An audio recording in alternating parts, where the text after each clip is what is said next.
Hi, everybody.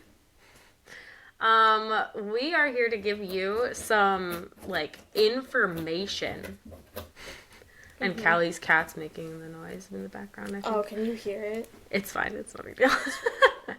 um, so we're here to give you some info, and if you can tell as we go through this, I'm super uncomfortable. So, this is mostly for me to kind of give you guys some background information on what's been going on behind the scenes for the last year or so. And it's for Callie to kind of guide us through because for me, I'm very scatterbrained about this whole situation. And I haven't wanted to involve you guys in much of this subject until now it feels necessary. Mm-hmm. Is that the best way to describe it? I think so. It's like we're getting to the point where some things are changing, and I don't want people to be frustrated by the changes or misunderstand where they're coming from or not have the full story about our intentions, because I think it's very, very, very easy, especially in a time of the economy right now, to look at businesses and look at money and be frustrated or not understand emotional. It's so much deeper than it looks. There's so much more behind the scenes than people know, and you don't owe them the explanation. You don't owe them the information, but I want the people who love us, support us, know us to understand that we do everything in our power to protect them back. And when changes happen, I want our intentions to be known. And I think that's mostly you don't owe anybody this information, but it is going to help people understand you and understand the motivations and even the necessities behind some of the decisions we're making and some of the changes that might be happening. Yeah. I'm gonna give a few general rules just because this topic intertwines with my personal life so much. And so I just have to kind of establish a few boundaries before we get into it. So boundary number 1 is we are going to talk about my ex-husband a lot. And not a lot, a little. We're specifically going to focus on the facts. And we're specifically not going to make any judgments or say anything that isn't true. Because Bonnie doesn't want to get in trouble for saying anything that's not true. I also am going to set a boundary that I don't want any hate on my ex-husband in the comments. This is this is just the situation we are in. This is the situation we have found ourselves in. And I don't have any hate towards my ex-husband, so I don't need you to have it on my behalf, is essentially. Yeah. And I actually am not angry at him, which is going to be crazy. As we go on, you're going to be shocked that I'm saying this. I'm not angry at him for all of this. My team probably is, but I am not. So there's that. The other... trying to remember what my other the other thing is that this is the situation that we are in. I want you to be extremely mindful with providing your suggestions in the comments. We have been going through this for a year. There's little that we have not thought of, and so I want it to really if you have an idea, I want you to really sit and resonate with it. And maybe if you really feel that it needs to be brought to our attention, maybe bring it to our support inbox instead of in the comments. Just because, give us a little bit of credit that there's 5 of us women and we have a meeting every single Monday to talk about this exact subject for 2 hours. And so just give us a little bit of credit. because it can be frustrating to explain why everything that we've thought of won't work. So I just want to give that boundary as well. Am I missing? I think those are the only two things I had. I don't think so. It's not. I think the only other thing I want to add to that last part is that it's not at all that we don't appreciate your advice and your thoughts on how to help us. It's not at all that we don't believe that you have good intentions. It's not at all that we don't trust you. It's none of those things. A lot of it, honestly, comes from even if you have a great idea and even if you have something that could help us, sometimes we can't do it. Mm-hmm. And that's also sometimes very frustrating. Even if you are the most well-intentioned and have the best idea in the world, if we read or see something that's something we know we can't do, it's like a gut punch. And I know it's not how anybody ever means it, but it's one of those things where, like, advice is very much appreciated, but not always going to be the best solution.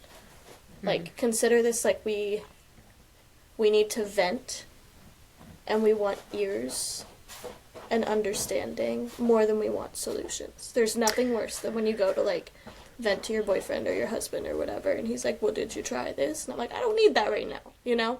Well, I think that's kind of... This is also, like, this is for me to allow you guys perspective. Mm-hmm. I, up until this point, haven't needed you to know any of it. I've been happy to kind of, suck it up and deal with it on my own. Mm-hmm. But now we are getting to the point where it's going to look at, you guys are going to look at me and be like, why is she running her business into the ground? Like, what is she doing? Like, she is just screwing this up. And maybe it's a little bit of defending myself or whatever, but I just need, I need you guys to feel good about supporting us when it looks, all signs are pointing towards us mismanaging right now. So I have to be honest and transparent and help the narrative. So, with that, we're going to start at my divorce, which began late October of 2024, maybe early November, but I think it was October. It was late October. Late October. I essentially just literally laid up one night and had the epiphany that I needed to leave. That's just that's how it was. And I'm really not going to go into too much of, like, the personal of it. I do, however, have to share with you the personal part of what I walked away with in my divorce. So, in my divorce, all I wanted was, he asked me what I wanted, and I told him I wanted my business. I told him I wanted my truck because I need a vehicle. I told him I wanted the house. I wanted the house originally. And I told him maybe like 6 months emergency savings. And maybe the 6 months emergency savings might not have been in there when the house was still on the table. I don't remember. Mm-hmm. But because... I think at the beginning you literally just wanted your assets. You wanted your business, you wanted your truck, you wanted the house. You didn't want money. You didn't want anything. Correct. At the beginning. And I knew there was a little bit of money in the business, so I figured I'd be okay, But anyway, so he wanted the house because he had the dog, which he said that to me and I was like, yep, makes total sense. I get it. Like, that's fine. But if that's the case, I'm gonna need a little bit of an ability to start over. So I got the equity that we had in our house. I got half of it. So my half of the equity of our house.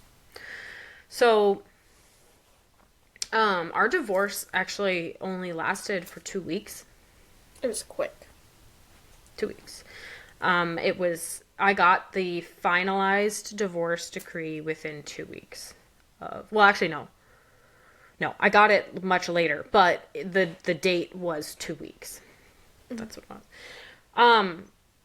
There was obviously there's like some logistical things that happen when you get divorced, where like there's different stuff you gotta sign, and titles, and all that stuff. And the last day I heard from my ex-husband, he needed something from me, and he needed me to sign something, and I needed some things. So the agreed upon thing was that we would meet at the house and we would swap the things. And Callie was here in Minnesota, so she came with me, and I actually also had a police escort at that point.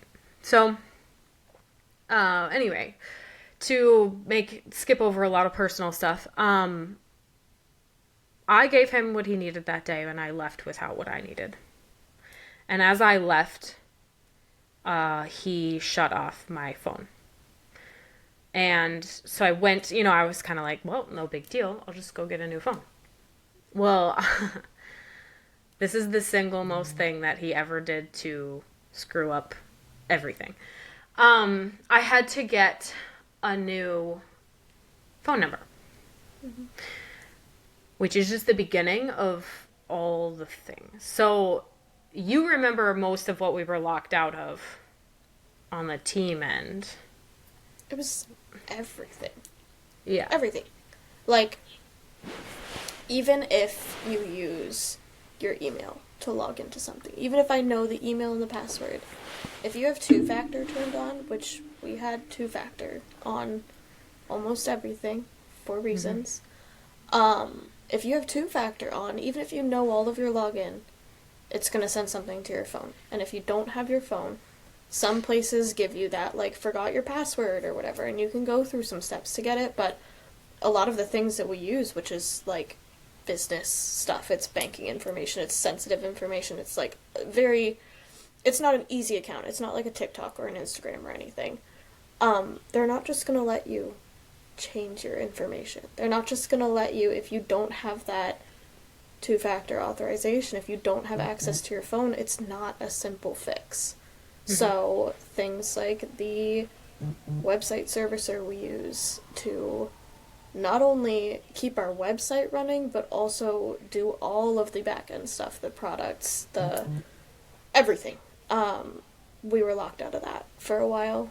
All of our socials. Sorry, let me also tell you, Callie was here the week before Black Friday. So we were locked out of our website the Friday before Black Friday. And so our website, our social media, every single social media that we have on every device. So not just Callie's device, but also the warehouse device, my device, everything.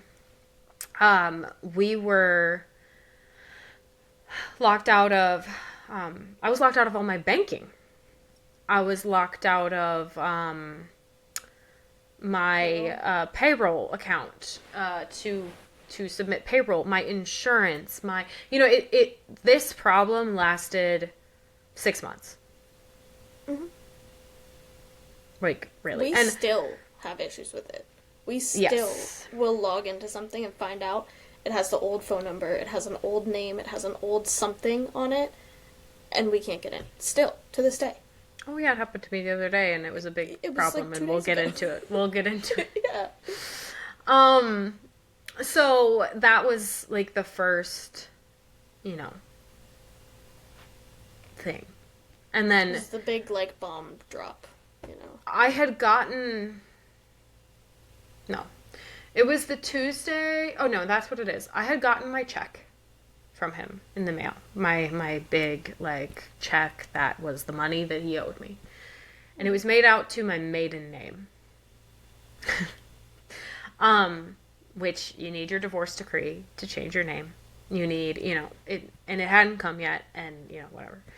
So, but I had worked at a bank before, and in the past, you could just sign your maiden name and sign your married name, and they would just deposit the check. Well, I went to the bank the Tuesday before Black Friday with Tori. And because we just were like going to go there and then go get lunch and, you know, whatever. And went to go deposit my check and they're like, you can't deposit your check or whatever. And then something happened and they told me that my business accounts were closed. And I was like, what? What? My business accounts are closed? So one of the accounts, the money was gone. And then one of the accounts, the money was still there, and I was able to transfer that money into my account because it was closing. And so otherwise it was, I don't know what was going to happen with it. A check would get sent maybe. And,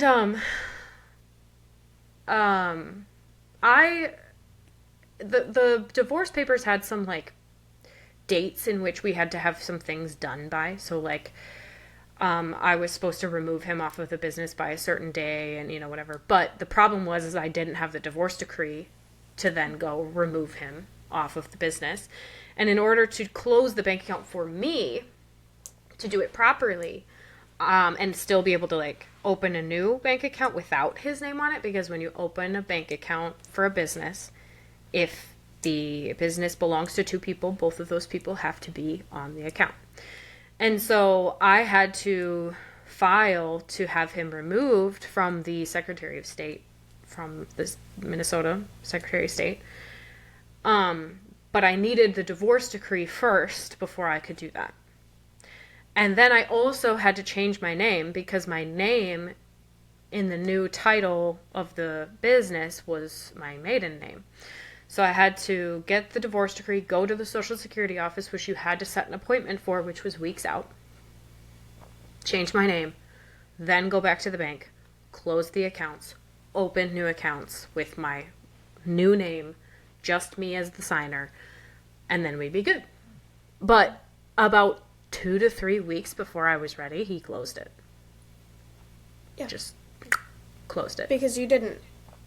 It would be one thing if you had the moving pieces that you needed to be able to figure it out. The problem was things were done and accounts were closed and things were changed before you even had those pieces that you needed. So the accounts were closed weeks before you had the official divorce decree stating that it was no longer both of your businesses and it was now yours, and everything had been like transitioned and stuff. Mm-hmm. You didn't have the pieces that you needed to go and take care of opening new accounts and new people and blah blah blah. You didn't have those things. So it's like you were in a rock and a hard place. There was nothing you could do. Mm-hmm. You were just stuck for a second. I remember too, like, my payroll was like due a few days later and it was trying to pull it from that account and it kept failing. Yeah. And it took me a few days to get the payroll set up to draw from my personal account. And so because of that, our payroll system didn't trust us for an entire year. And we had to prepay. It just stopped, like, I don't know, 2 pay periods ago or something. We had to pay payroll an entire week early, which is really difficult for a business. Like, really difficult for a business. So I was having to pay our payroll and have that taken out of our account a week before it was actually going to go through and pay everybody. Because it was trying to pull it from an account and it couldn't. Because it looked like we stiffed them for, like, because they had paid everybody, I think, or something. I think they had to, yeah. Yeah, and they didn't get their money from me. So it looked like I stiffed them like it was something like $12,000 or something like that back then. So that was, a big, big thing. Yeah. The group chat is like blowing up. I just muted my phone. They're driving me nuts. It is. Yeah, they're talking about the landlord. Anyway, that's another story time. Yeah, yeah, it is. Once we move out. So I am lost at where I am now. You were locked Black out Friday. of everything. So then 2 days the before Black sales, Friday. the sales from Black Friday couldn't go anywhere. That was the other thing. So I had to switch all of the deposits to go to my personal account. And then I had to keep track of everything to make sure that it all, like with my accountant, we did it in tandem, so I wasn't doing anything wrong. And then we had to make sure it all went back. And then this kept like coming up where like a business would be like, you haven't paid us. Oh, your insurance lapsed for your workers' comp insurance, which is extremely complicated because it has to do with the state, and not just this state, but Cali's state as well. So that also has like calls that you have to make. And the pattern that happened here was that Bonnie was busy all the time. Just trying to dig out of being locked out of things. Finding out that we had a bill we hadn't paid, and so therefore we got services canceled. Because all auto pay stopped. And then the biggest one was sales tax. We're still dealing with this today. So, and this is what sparked our, we don't know if we can survive anymore. This was the final nail in the coffin. So, we have to pay sales tax in, I don't know, something like 10 states because it's funny because we don't actually meet the dollar amount requirement. We meet the amount of orders, the order count requirement, because we do our lives the way that we do. That's why we have to pay, in so many states, sales tax, where, we group orders together. And people are, doing so many orders. Now, I don't want you to stop doing that just because of this. I don't want you to stop doing that. It's just the way that it is. That's why. So we have maybe 10 different states that we have to pay sales tax in. And those states require monthly tax returns for sales tax. Now, it's a lot of work to do monthly tax returns and input all that data and take every order from that state that month and input it into the system. So we have a service that does it, or at least my ex-husband was managing the service that did it.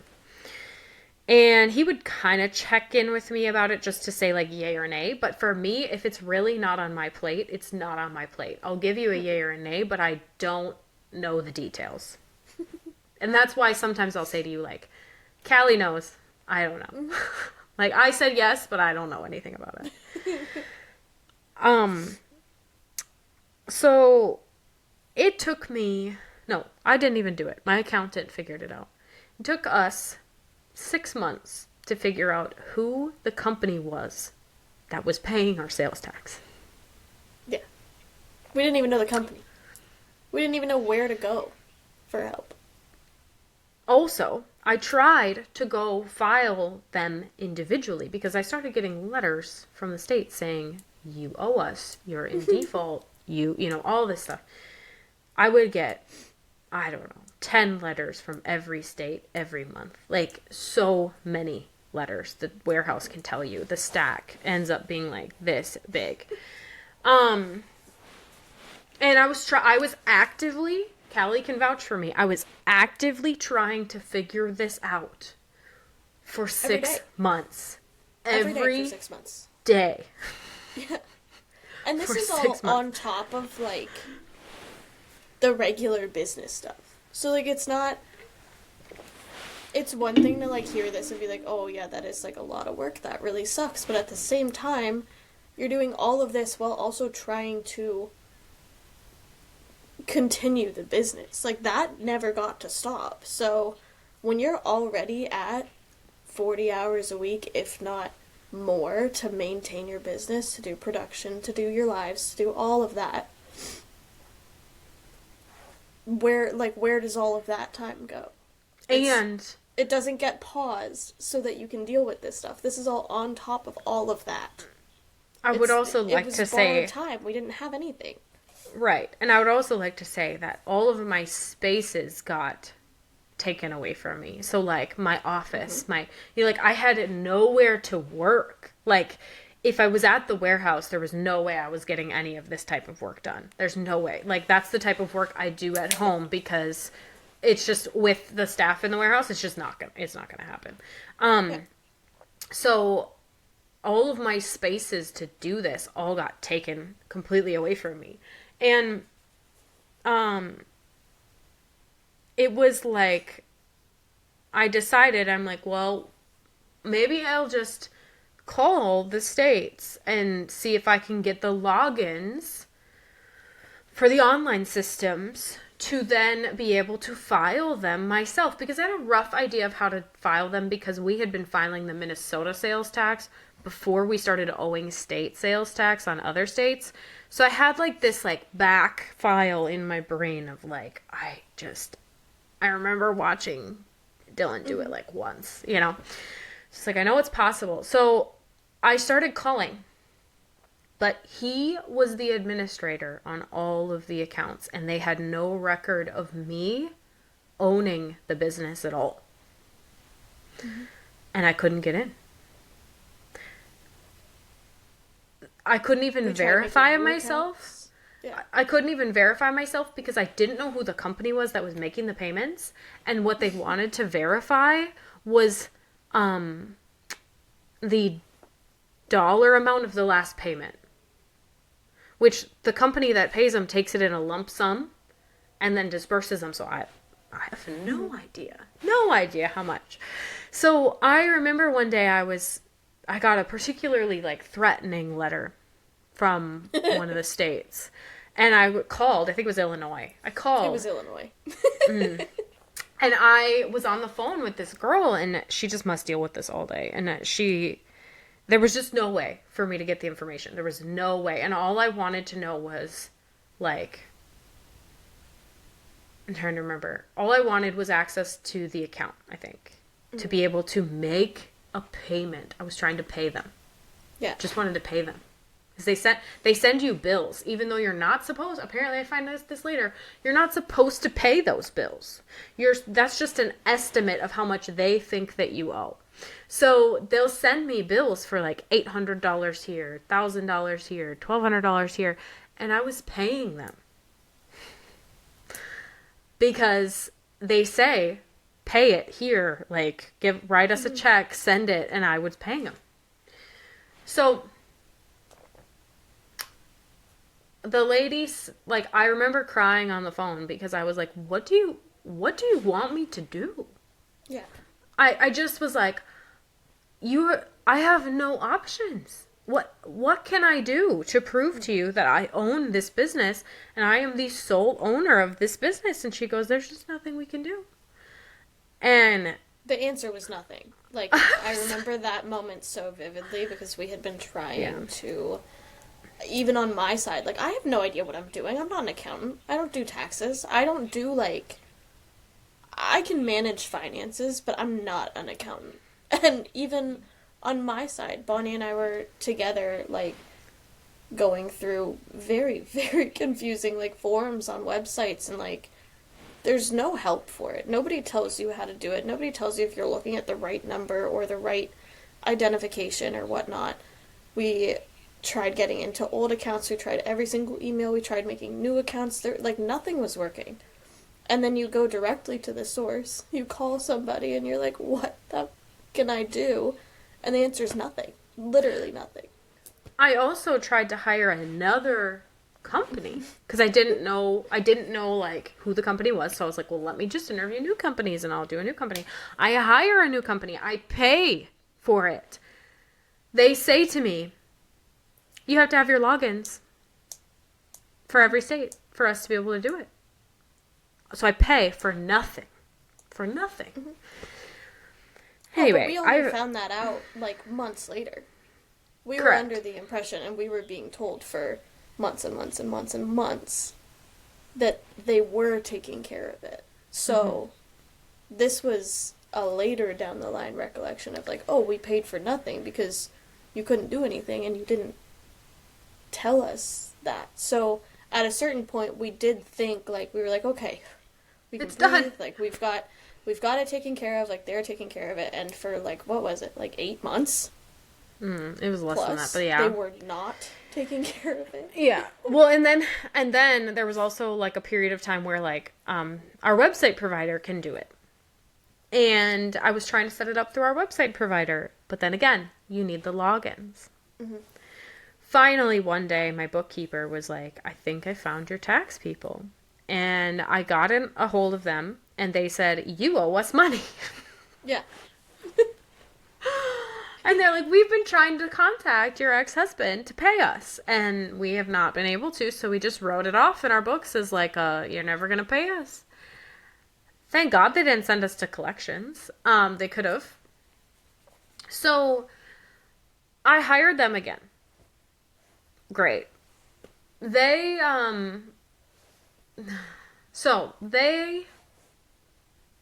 picked up our taxes midway through the year, started filing them. Great.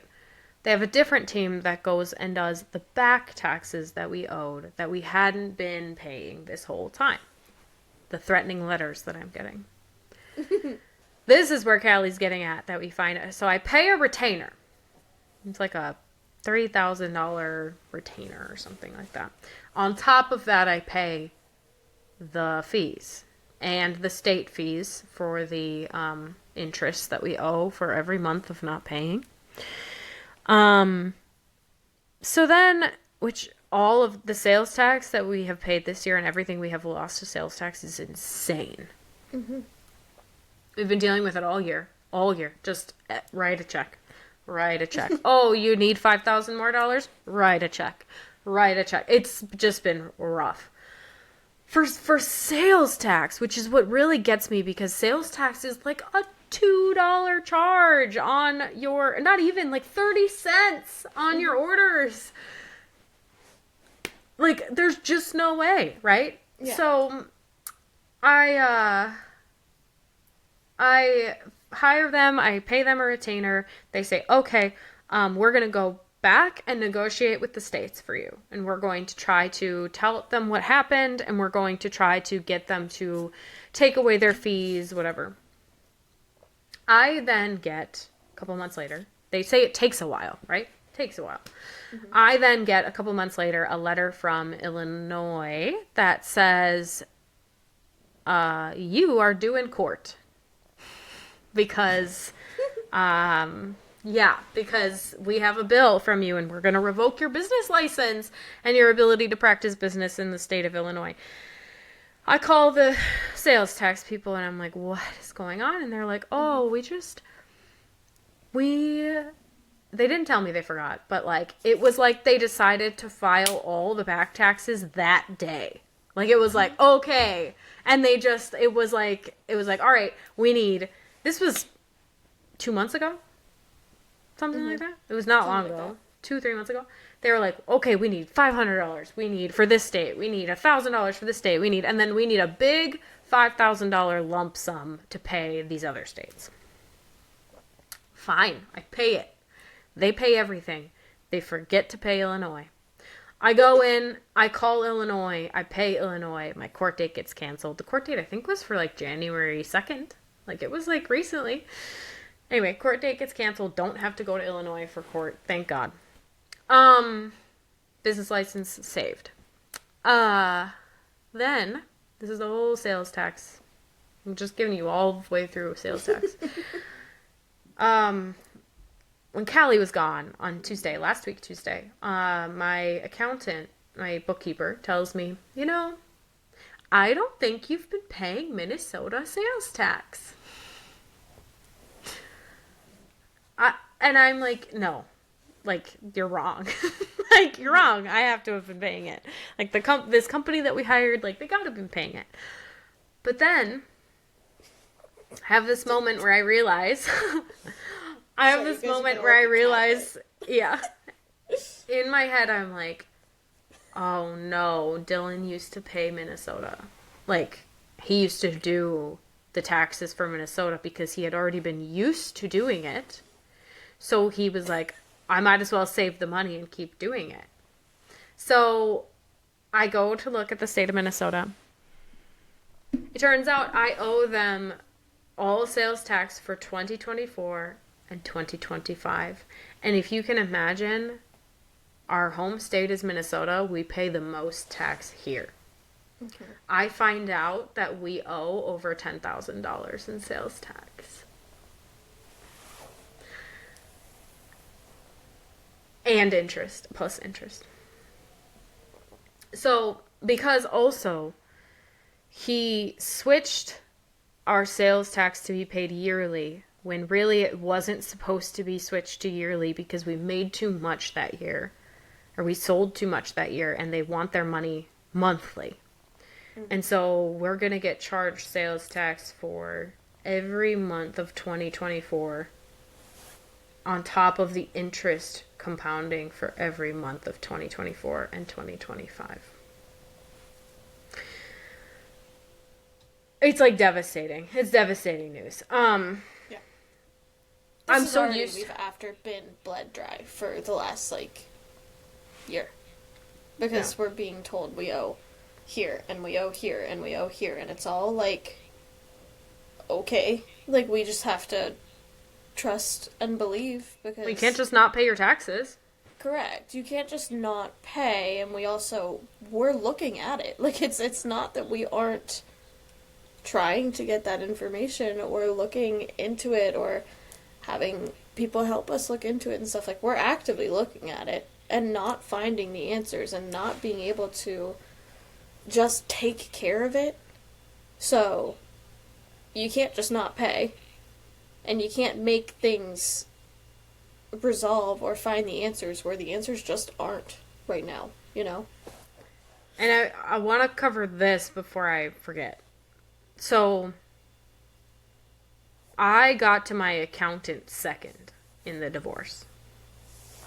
So my ex-husband told the accountant to file the business change for... No.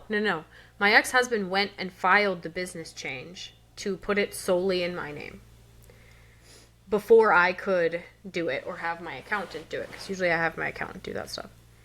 And when my accountant went to check on it, he said, uh-oh.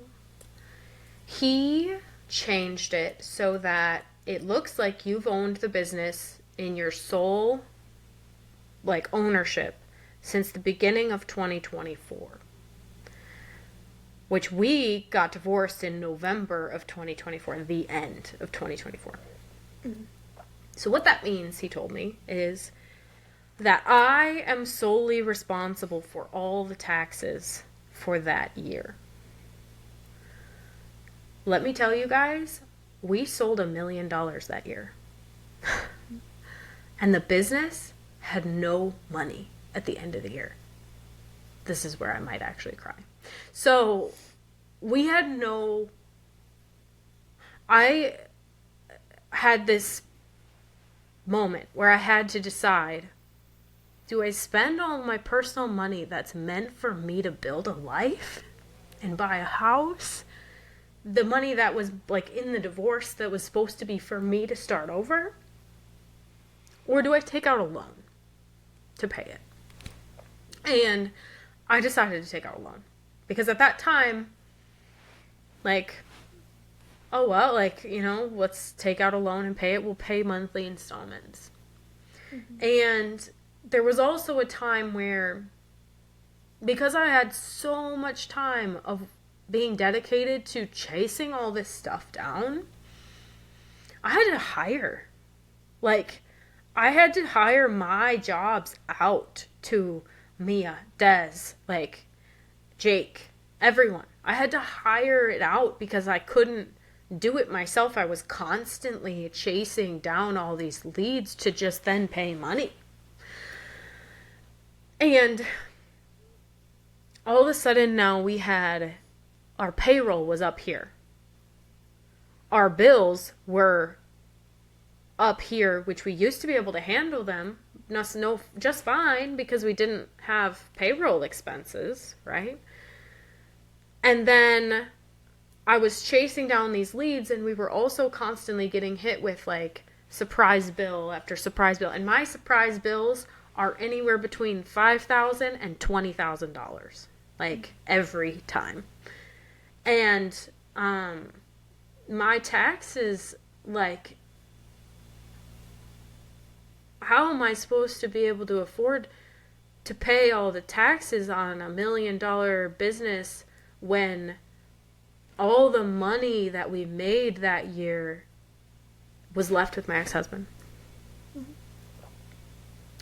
Because I didn't take any cash. And we had cash. We had cash. We were doing really well. And so that was like the first, I had to take out a loan. And then I took out another loan in the summer because we had hired, and I was like, the summer's so slow, but we have the right talent. And if we just take out this loan to help us pay payroll through the summer, we're going to be so golden when it hits fall. Like, it'll be great. And we have all these people who do such a good job. There's just no way our business won't catch up to these people. Well, then the economy went bad. And TikTok stopped pushing all of our content. And violations started coming in from TikTok. And our algorithm got screwed up. And we just couldn't find new traffic no matter how hard we worked. We've tried everything. You guys have been with us through like whiplash. You see us making these huge change. Go to YouTube, go to TikTok, go to Instagram, because we are trying everything to hold on to the business. And now, and we thought Black Friday would save us. Well, Black Friday is so hard because, and I appreciate you guys so much and everything that you do for us and all the purchases you make and all of that. But it's only natural to save your money for Black Friday and then not spend after, right? So we ended up making no additional money for Black Friday than we would have normally made during that 6-week period. Mm-hmm. So then it's really tough. It's disheartening because it's like you said, if you look back at it, and the people that were here around that time can absolutely like testify to this, like we had insane growth that year in 2024. It was amazing. We worked our asses off. We went from selling $300,000 in a year in 2003 to selling $1 million in a year in 2004. We worked our asses off, and that was us. And Dylan took all that money. Mm-hmm. It was you, it was me, and it was everybody that has been with us along the way. That was us. And we saw none of it. And none of us were able to take bonuses, raises, nothing. All of that money that Dylan and I had taken, because we used to take the money from the business and hold it in our personal account, and then sometimes we would bring it back at the end of the year and pay people. Because we wanted to see how much money we could take from the business to see like how profitable is it really for us personally. Because one of the things, and this is one thing that I really like, I didn't want to get into this like part of it because I don't want it to get extremely personal, but one of the things that Dylan always said to me was that he never saw a benefit to me running the business. He never saw any money return for me running the business. And so what was the point of me doing all this work if he didn't see any money from it? So that whole year he had been telling me that. And so then at the end of the year, I took so much money from the business. I took so much money from the business, and we had talked about it, and I was like, well, I might want to take some of it back to pay like bonuses at the end of the year or something like that. But at least he could see this big number, and he could be like, and I'd be like, look at this, look at all this work that I've done. Look, it's worth it. It's fucking worth it. And like, be proud of me. Please stop being jealous of me. Please be proud of me. And then, because the way that I am in my Taurus ways, and I don't give up until I really just give up, the decision to be done, my brain makes the decision and I have to move on it immediately. There's no like, well, let me plan for this, like, let me get all my financial ducks in a row and, blah, blah, blah. And plus, I wouldn't have been able to anyway because everything was joined. So, and there were things done without your control, without your knowledge. I'm trying to be very careful. Mm-hmm. Even if you had, you can't guarantee it would have mattered. Mm-hmm. There is something that happened after the divorce that I can't say much about, that I don't want to. I just don't want to potentially face any of the backlash of it.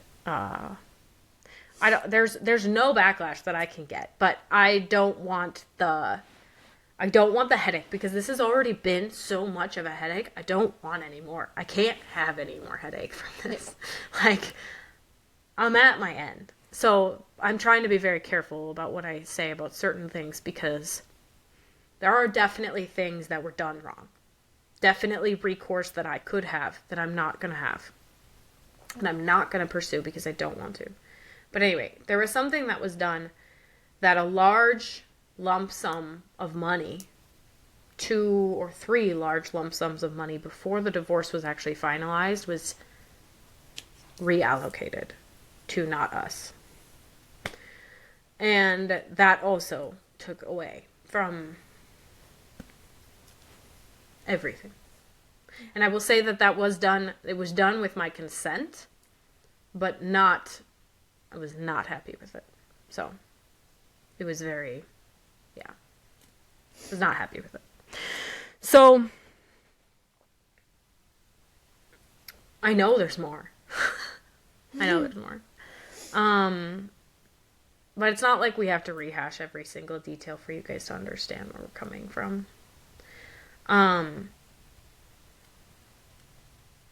But and I'll be very honest with you guys, I don't know where to go from here. We're like making up the playbook as we go every day.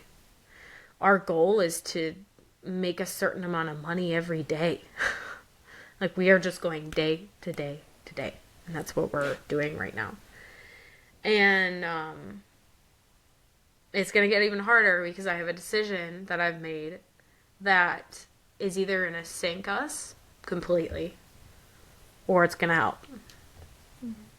And that is that we can no longer afford to have free shipping. And this is the last... I've been holding on to this one because it scares the living shit out of me. Like, I see your purchases. I know how many of them come in the middle of the week and how, like, life-changing, how, like, 100 people buying one color is. Right? I get how, like, for us, it's like, oh, that money is just so needed. Mm-hmm. And so but what it's doing to us on the back end that we don't see immediately is that it shrinks our margin to a place that we can't even afford to exist, because, and with that to a point where we're not profitable at all. And to a point that maybe we're even losing money. And so while the immediate hit of funds is like, oh yes, that came in clutch. We needed that. We needed to pay this bill. We have this loan payment due. We have to pay rent. We have to pay payroll. We have to pay, whatever it is that we have to pay. It's killing us in the long run when it's time to then buy more product. We don't have the money.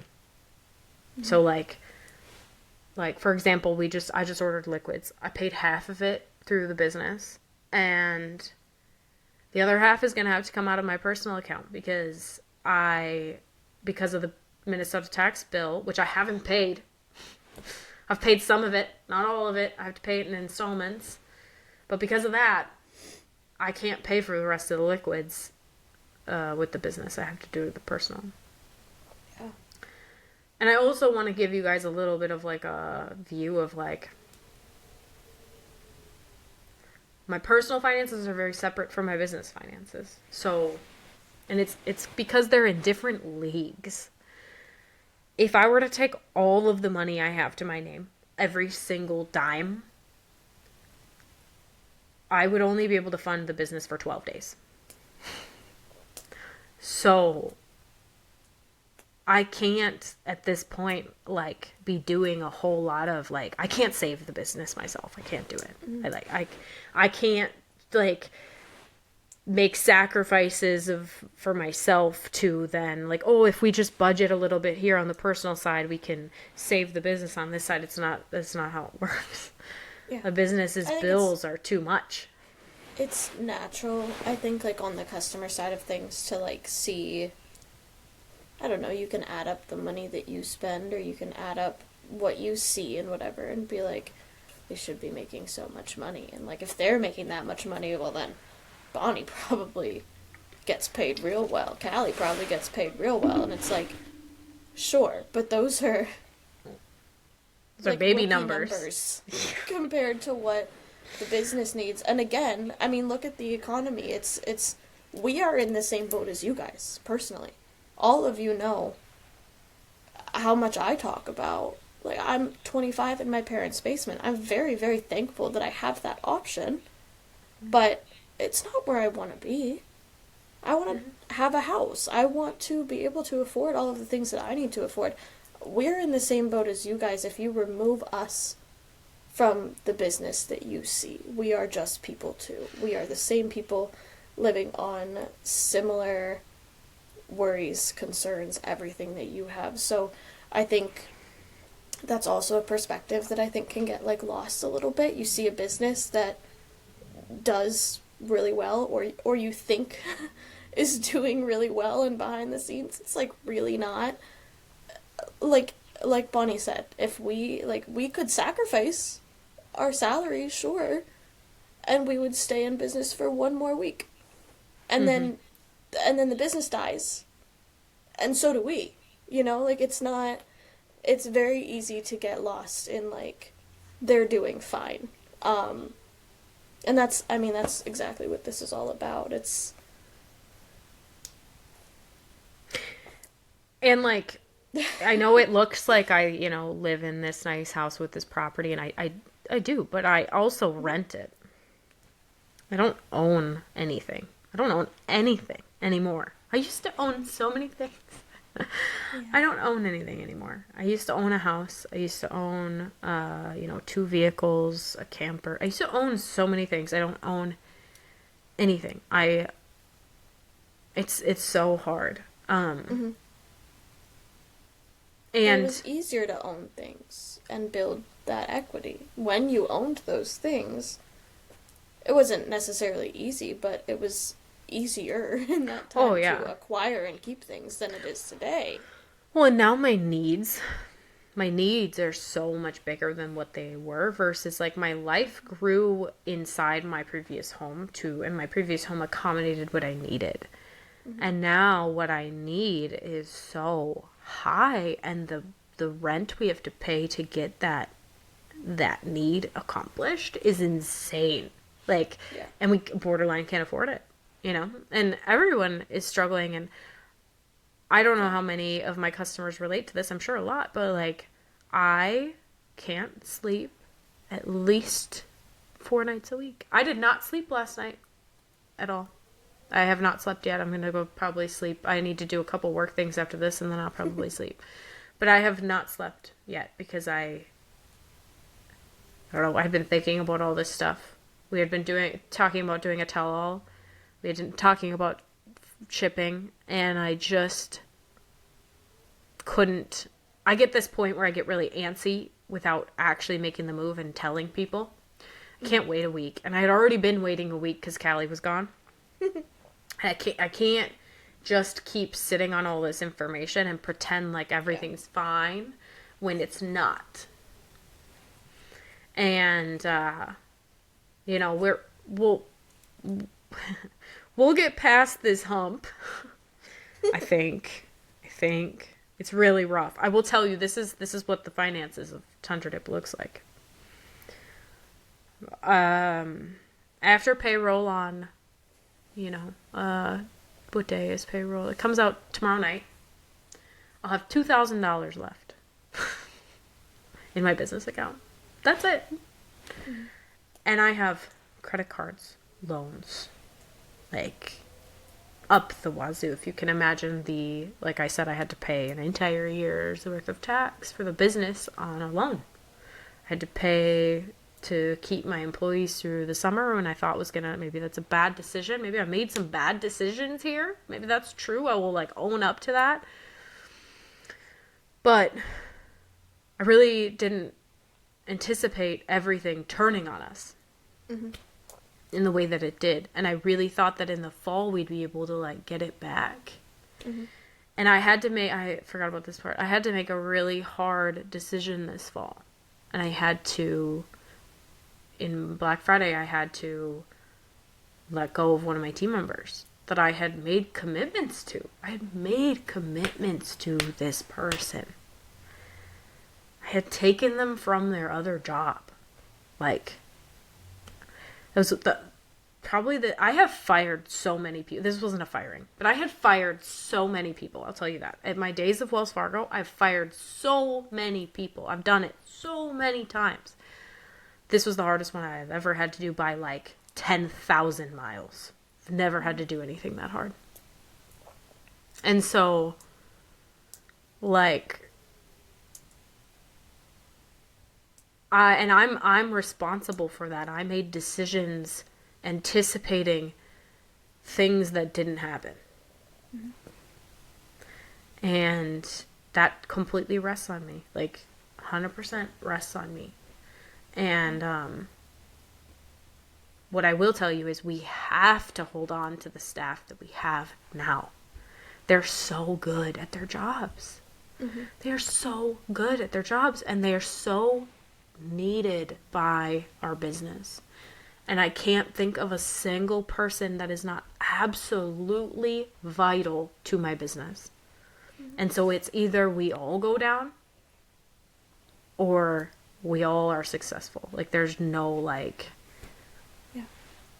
there's no in between, because I can't think of anyone that like deserves to lose their job. Like, nobody did in the first place, but I can't think of anything to do that would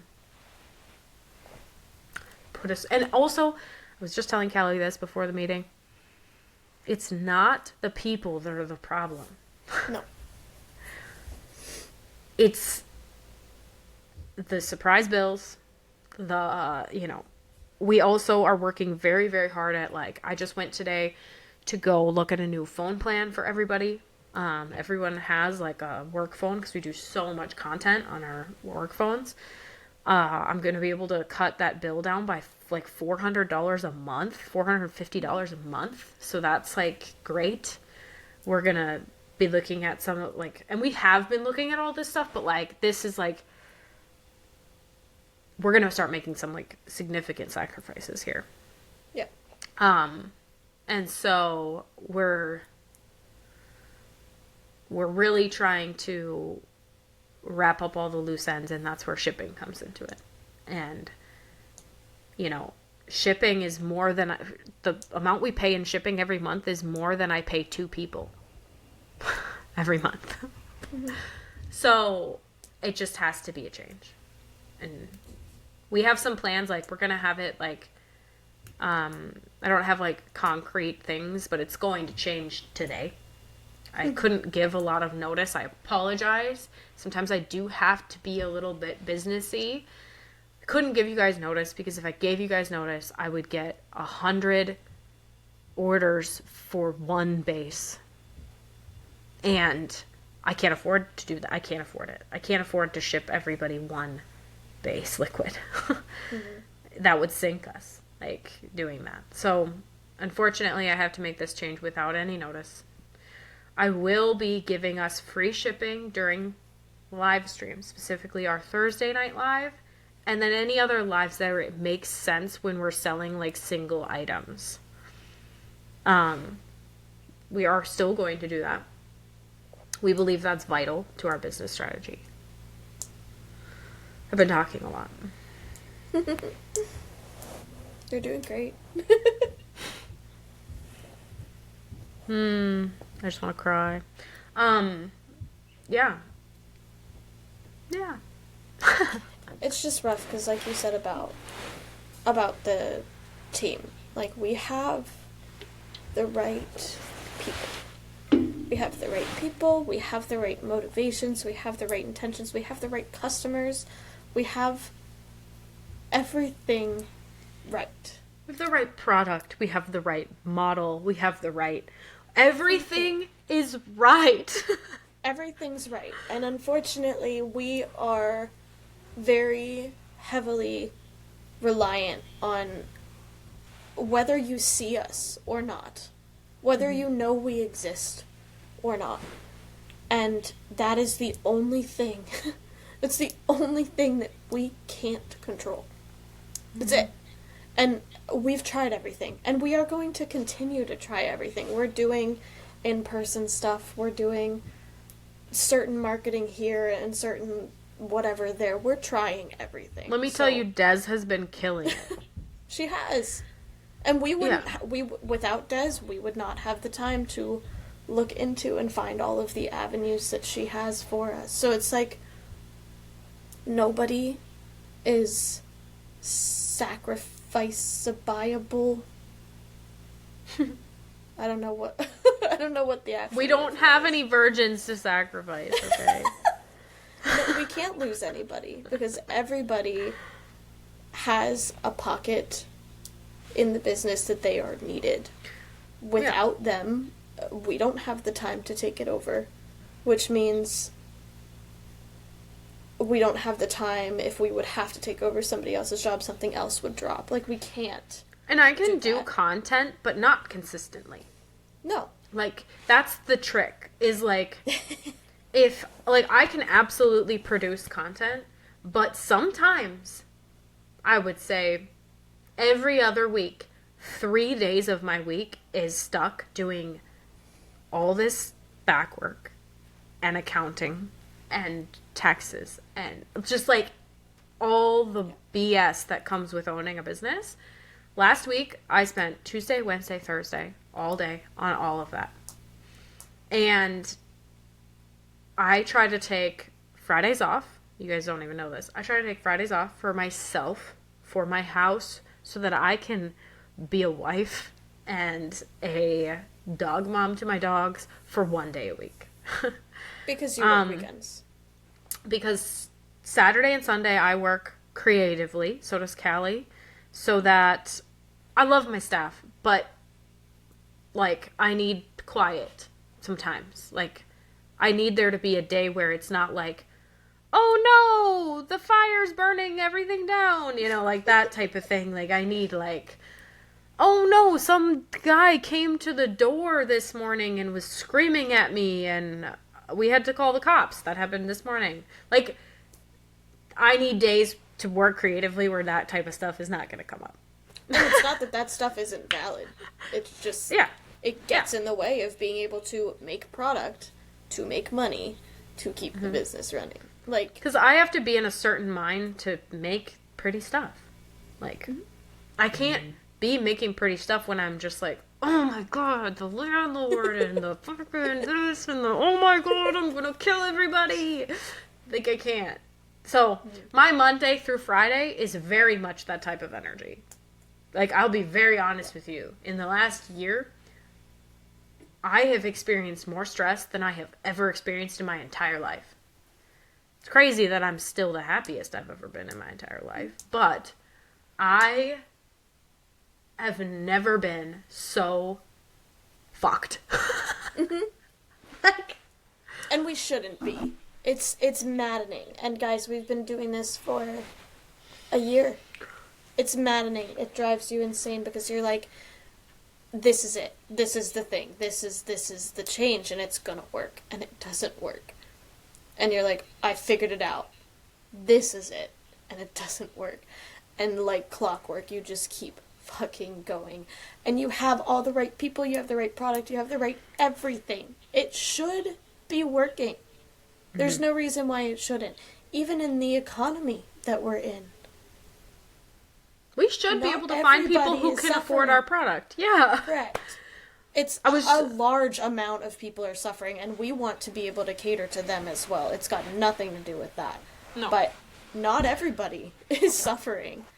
And I was just telling Callie that I think TikTok is legitimately showing our product to people who can't afford it on purpose. That's what it literally feels that way. That because Des is doing a lot more one-on-one conversations with people. And so it's either showing our content to people in the UK, which we cannot sell to because they're international products. Like, restrictions are just way too much for a small business. Can't do it. Or it's someone who just says, like, I can't afford it right now. It's not in the budget, which is totally fine and understandable. yeah. But why can't we reach the people who can afford it and it is in the budget? And anyway, we could go on and on and on and on and on about that. But it just doesn't make sense. It's like every single effort, every single person, every single hour that we work, everything is right. And we are just like under the chains of whatever is gonna eventually help us like get past this. And we're trying everything. The one piece of progress I will give you actually there's two really. Is first of all Des, because she's making progress. I haven't quite seen the benefit, the financial benefit from it yet, but I see it and it'll be there. I just know it. Like I can feel the big snowball she's like rolling up. Yeah. I can feel it. Des is also our key to making it through the summer because this is the scary part. If we get to May and we're not in any better shape, we can't make it through the summer. There's no way. There's just no possible way. Our revenue cuts down by half in the summer. So it's not going to happen. So, and in the past we've had the cushion. We always take it's been a cushion. Uncomfortable, but we've had the ability to keep going during the slow season. And that's shot. We don't. Or we utilize our credit cards or whatever to get us there.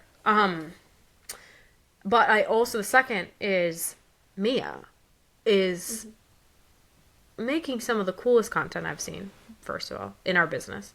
Second, she's increasing our Instagram followers, which I've never seen the entire time I have run this business.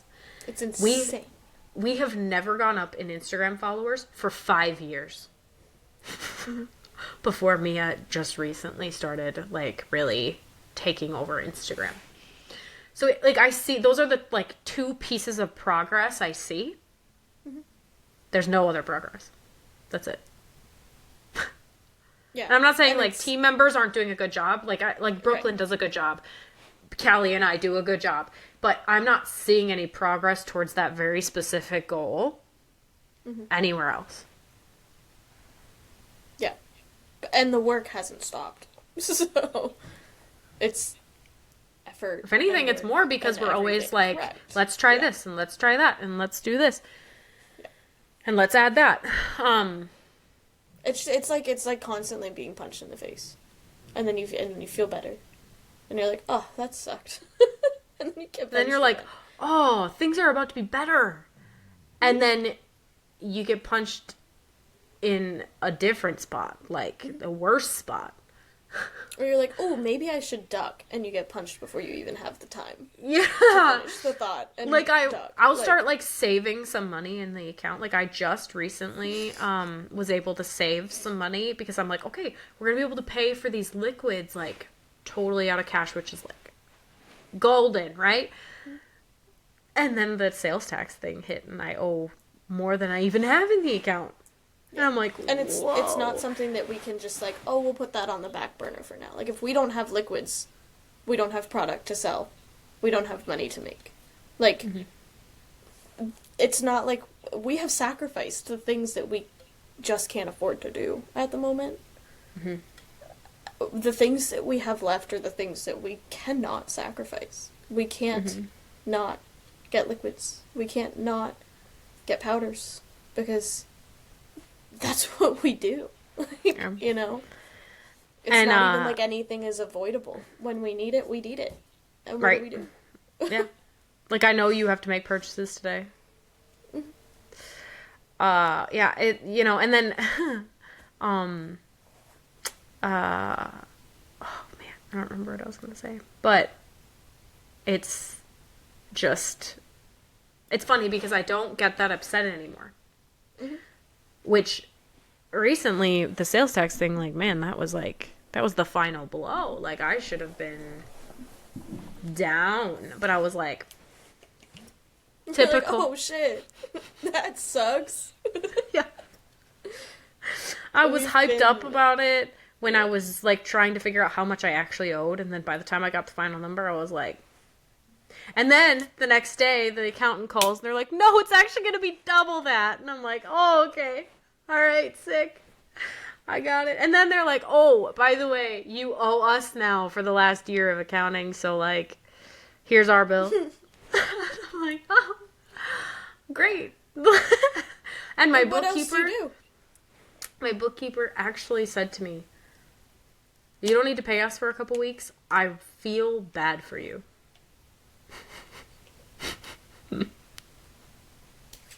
Yikes. Yeah. She goes, I'm so sorry. I feel so bad for you. Like, I feel bad for you. I'm like, I know. It's okay. You don't need to feel bad for me. But, yeah. It's just like, it's such a weird place to be. Like, I feel a lot of the time, like, blindly positive. Everybody knows that person in their life that, like, could be going through the worst thing ever, or, like, just, they're just positive. They're a happy person. Nothing ever bothers them, and they're perfectly fine, and they're happy. That's how I feel about my job. But, except I feel all of the bad stuff. But, call it blind positivity, but, like, there's no... I know the reality of what it looks like. I know the reality of... It can't stay like this. But there's no path in my mind that, like, this is it. No, yeah. I don't see the end. I don't So, see like, things not working out. But right. at the It's same very time, possible it couldn't. I feel that way, and I'm like, no, it'll be fine. We'll figure it out. We always do. This can't end. And at the same time, I have that, and then I'm watching just everything, like, just shit hit the fan, and everything just, like, chop away at that. It's maddening. I will tell you guys, like, it's not like we can just close shop tomorrow. Like, I have loans to pay. So, like, if we were to decide to close, like, it would be something where it would be like a 6-month process of us closing. Like, we would, you know, probably have to, unfortunately, get rid of most of our staff. And then we'd have to do our lives with the materials we had left. And then we'd have to, you know, I would have to do all the fulfillment, all the, you know, jarring, all the everything, just to amass enough money to then pay off what we owe. Not to mention, we owe an entire year of rent at our warehouse. Mm-hmm. Like, I can't default on that. If I default on that, I personally have to pay it. So, and it's like not as easy as just like, oh, that's it. We're done. It's like $4,000 a month. Like, it's a lot of money. So, like, it's not like it can just be like, oh, whatever. Like, you know, we'll figure it out. And then I lose my income at the same time. Mm-hmm. So it's like, there's really no, like, just easy way out. Like, every time I think about, like, well, if we did have to close, what do we do? It's just like, none of that's an option. Mm-hmm. I don't see how we could. So, outside of just completely ruining personally myself, because I've integrated, I've taken out a bet on my business. I've bet everything on Tundra Dip. So outside of me just like losing everything and like having to like declare bankruptcy, I don't. And if I had to declare bankruptcy, I don't know if that would like crash my husband's business. Like it's just too messy. Like it can't happen. Yeah. So that's where we're at. We don't have any answers. It can't and it won't. But that's all we have, is that statement. Like... Yeah. And like, you know, I think right now, this is where my brain's at. It's funny because 2 weeks ago, my brain was at the opposite place. Right now, my brain is at, our lives have to be the answer. Which was funny because 2 weeks ago it was, we have to move on from the lives. And not move on, like, but just not depend on them at all. Yeah. Because, you know, on a Thursday Night Live, I don't even necessarily always sell enough for, like, a normal day's business. Mm-hmm. Like, it won't even, like, sometimes I'll have to do a lot of work ahead of the live to supplement the day because we won't make enough in the live to justify that day. So, but, I think if we can get ourselves not violated on TikTok's been violating us up the wazoo. Yeah. Not violated, not shadow banned, it will, like, really help. So, you're gonna see some funky stuff with live. I'm just gonna be honest. Like, it's gonna be funky, and I'm gonna need you guys to be patient. Because we gotta play around with TikTok, essentially. Mm-hmm. And I don't know how we're gonna do it. We talked about doing dual live streamings with YouTube and TikTok and only showing the product on YouTube, which I know sounds crazy. But if showing the product on TikTok is what gets us a violation, that's the only thing we can do. But here we are, we have all these followers on TikTok. If we move 100% to YouTube, we're not getting any new traffic because all of our new traffic comes from our new followers on TikTok. Mm-hmm. So we have to go live on TikTok, but we cannot get a violation. But we have to show our product. Right. So we've come up with a plan, but it's crazy. So, like, you're going to have to just roll with the punches. And this Thursday is going to be particularly crazy because we have the Galentine's night. So, like, just roll with us because, whoa, it's going to be a lot. I also got some advice recently from someone on TikTok that maybe it's not as bad as I think to avoid a violation. It might be as simple as for the first 10 minutes, we just chill. And there's certain words that are outlawed. Might be as simple as that. But it also could be, these are the things it could be. Could be me showing a product, okay? Could be that the algorithm is spotting you guys leaving the live and going to the website or clicking on our link in bio. Could be that. Could be that it's tracking you from on your phone going from the live to our website. It could be certain words and phrases.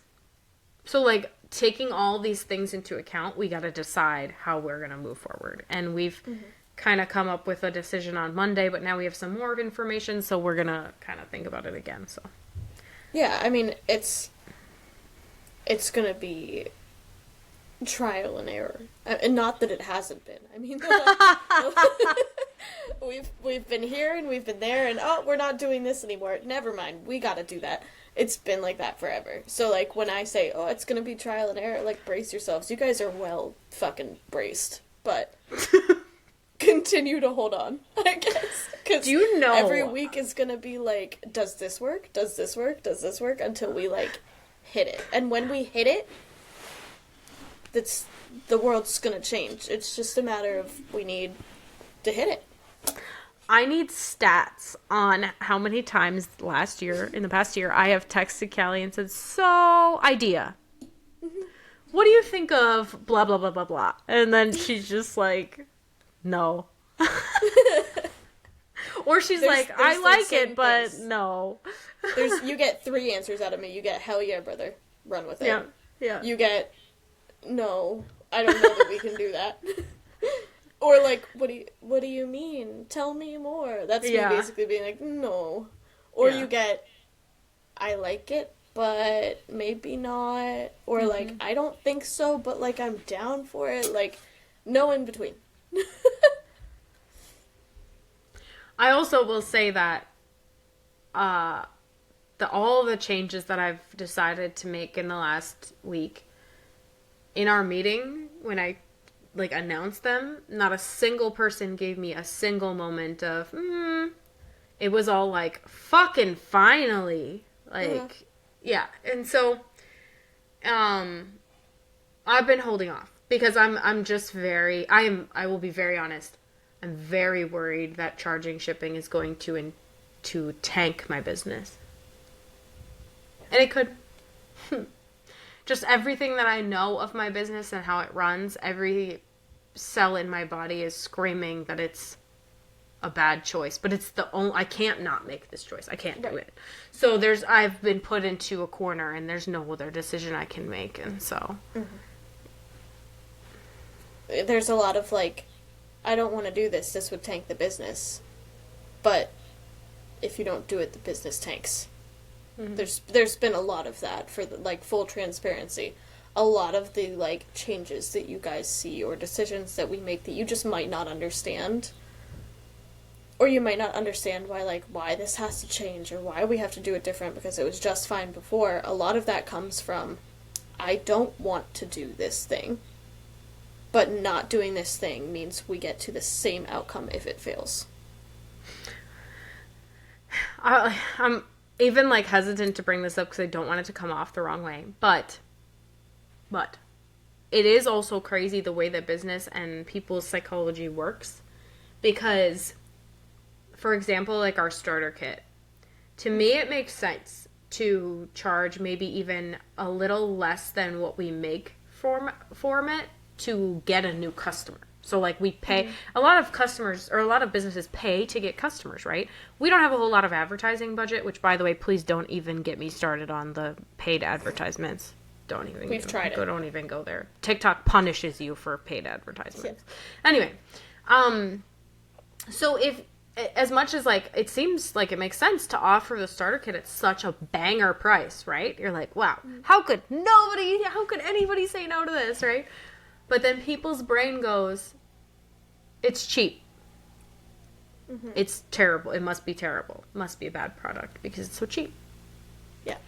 And so why lose money on something so I decided to raise the price, right? Because why lose money on something that, first of all, isn't selling? And second, like, gives people the psychology of, like, their product must suck. If it's that cheap. Must suck. Or also we could be selling it for that cheap to somebody that only wants that. So, like, the starter kit comes with everything you need and 2 colors. If people are happy with those 2 colors and they don't need new liquids, they don't need more colors, they don't need more tools, or they're going to order them somewhere else, or whatever the case may be. Yeah, it's we just paid to give them stuff and see nothing from it. And that's okay, honestly, like, good for them, but it doesn't work forever, Yeah, it's like when in Princess Bride, when they come out of the fire swamp and they're like, we could live in the fire swamp quite happily for quite some time. And it's like, we could use this starter kit quite happily for quite some time. And that's how we built it. We know. We know. Because the marketing is great for that. Like, 50, like literally, it's like $1 a week for manicures for an entire year. That's literally what that cost ends up being. It's a little bit more than that. It's like $2 more than that. But like, it's insane. But people won't take it. So it's things like that of like, you know, you try everything and you just can't like. Yeah. You Or you try something and it's not the right time. Mm-hmm. And then when you're in the place, when it is the right time, you can't do it again. Ooh. Or like the boxes. Yes. Okay, so we got these starter kit boxes. When we first talked to the box guys, we could well afford it. We were doing really well. It was great. The guy took forever and a day to design these boxes. Like 6 months to get us to a purchase point. He had the design. He had it. 6 months to get to a purchase point. We okay it. It's great. Shit hits the fan, right? They contact us, say, do you want to purchase? I put it off because I don't have the money to purchase it right now. Then he finally says to me, well, we cut the dies already, so you owe us $6,000 regardless. Mm-hmm. Whether you get your boxes or not. So Bonnie has to order boxes when she can't afford them, is what ended up happening. So, right idea, wrong time. And then we get the boxes, and guess what fucking happens? Yeah, well, they seem to be working now. So, yeah. I'll take that. But it's we worked it out. But it's just like, boom. Boom. Boom. Or I know we weren't necessarily going to like call this to people's attention, but whatever. Or China spells everything wrong on our oh my god label. I was so excited. I finally got, I think it was like my first shipment of the new jars. And mind you, when we order jars, we order a lot at a time, a lot. And when we order them, we send over a label with, they're supposed to just convert the label and print it, screen print it onto the jars. They Something take exactly must, what we send and put it in. Something must have happened. I was so excited. I texted Bonnie. I was like, my new jars finally came. And then I was like, oh. She literally was like, are you aware that they're spelled wrong? And I was like, what? I was in the middle of something. I was like, I can't deal with this right now. I was like, I can't. I'm like, no. So, luckily, the ingredients list is fine. It's it's our warning part that makes us look like we are actual idiots. I think it says chillin' instead of children. It says like children. I can't. We have like we have a list of like 4 or 5 things that are just spelled totally. They must have taken our file, converted it, not been able to convert it, and then they had to make what we sent them. And they must have typed it into like a translator, and the translator didn't do it right, whatever. Our jar company is really great to deal with. I still haven't decided what I want to ask them for. I just feel so bad. And that's what sucks, is I feel bad that they made a mistake. So I'm trying to figure out how to handle that exactly. But yes, we got 30,000 jars with the words, children, and inclusions, I think, was spelled wrong. Yeah, something like that. Inclusions. It doesn't have the I. Inclusions. So, please. We know. We know, and I'm sorry. The ingredients are fine. Your product is exactly what you think it is. Just don't email me. I know. I've seen it. Literally, how? How could this have gone wrong on top of everything else? Dude. And then, there's more. Okay, so the liquids. I'll tell you, I've been meaning to post a video about it.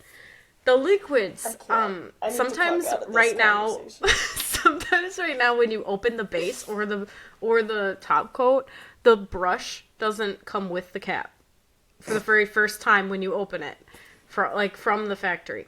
So it's really easy fix. I'll tell you this right now. It's really easy to fix. It's just, unfortunately, like, a lot of people are asking for replacements when it's really easy to fix. Literally, you just put the cap back on and you kind of like work it in a circle a little bit until it separates. You take the brush out. You take the cap and you put a little bit of the liquid, not on the threads of the cap, but on the smooth part all the way back. And then you put it back in the bottle and shut the bottle, and then you open it right back up and the brush is stuck inside. Interesting. I have an easier solution to try first. Before you open it the right way, tighten it. Tighten it. Like, don't tighten it to where you can't open it. Do not hand it to your husbands. Do not use pliers. Don't do any of that. I also don't want to talk to you guys about my face broke because you told me to tighten it. Tighten it tight before you open it, and if you hear, I promise you, you will hear a little, like, click.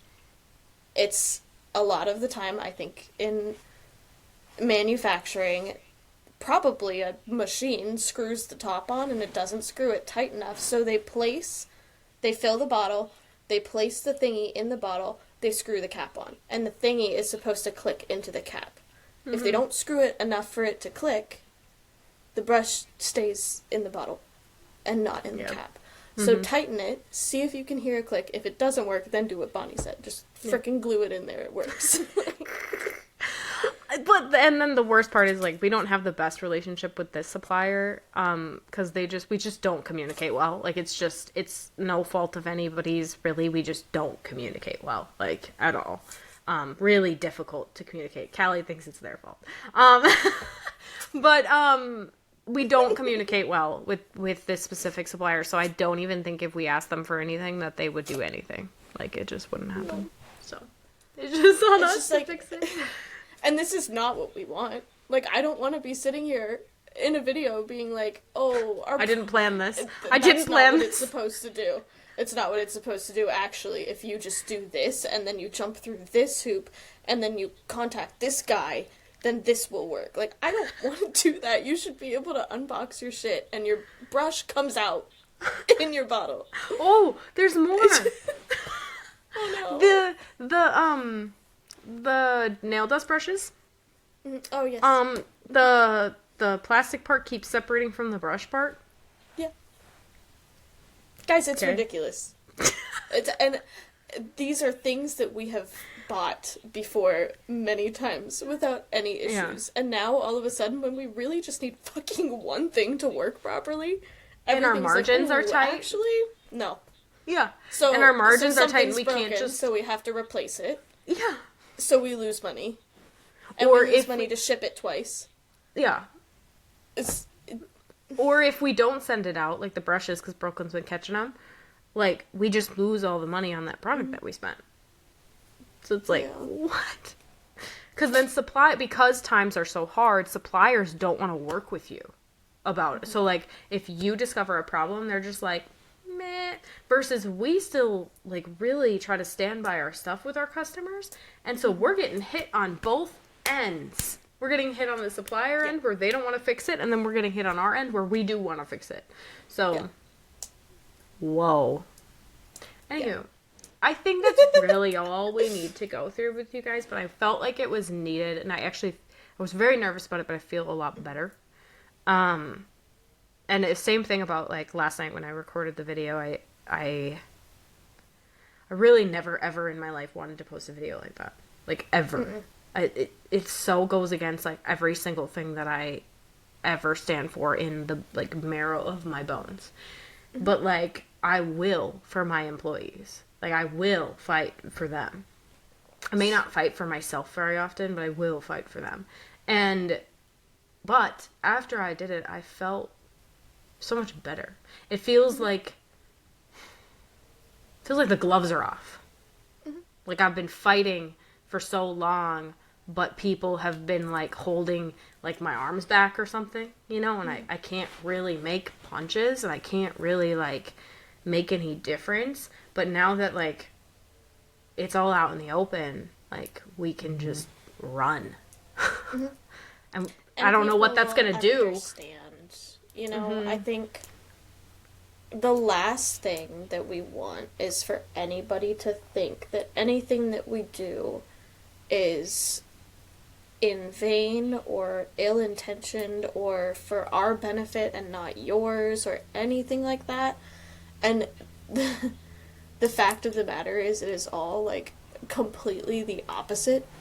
Like, everything that we do, both as a business and personally, all of us, is for everybody else before it's for us. And this kind of thing, as much as, like I said in the beginning, like, you aren't owed this information, but you deserve it, and I would much rather everybody understand where we're at, why the choices are being made, how we're feeling, the funny stuff about all of the back end stuff that we don't fucking talk about.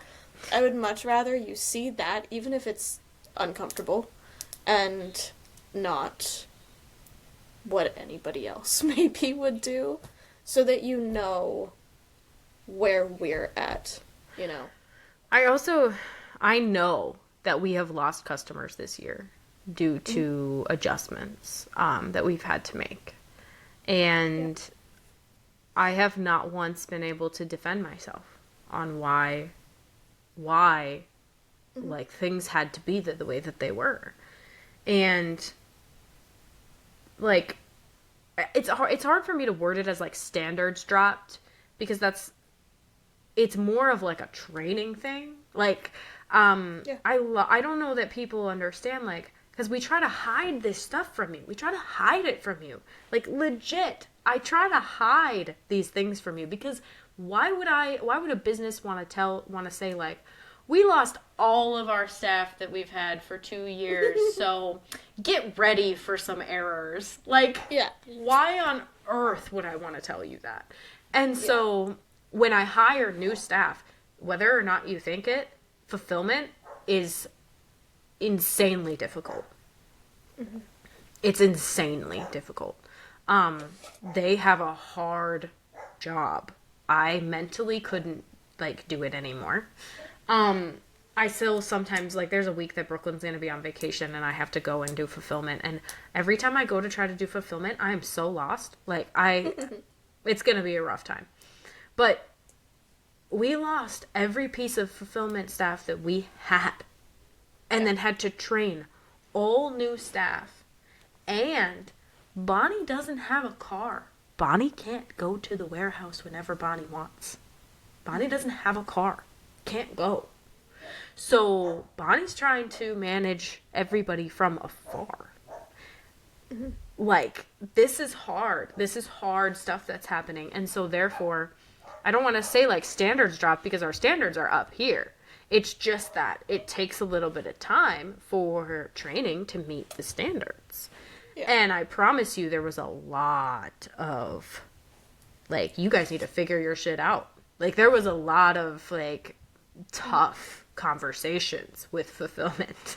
Like, you guys need to figure this out or there's going to be consequences. Like, there was really heavy conversations about that, but I'm never going to share that with you.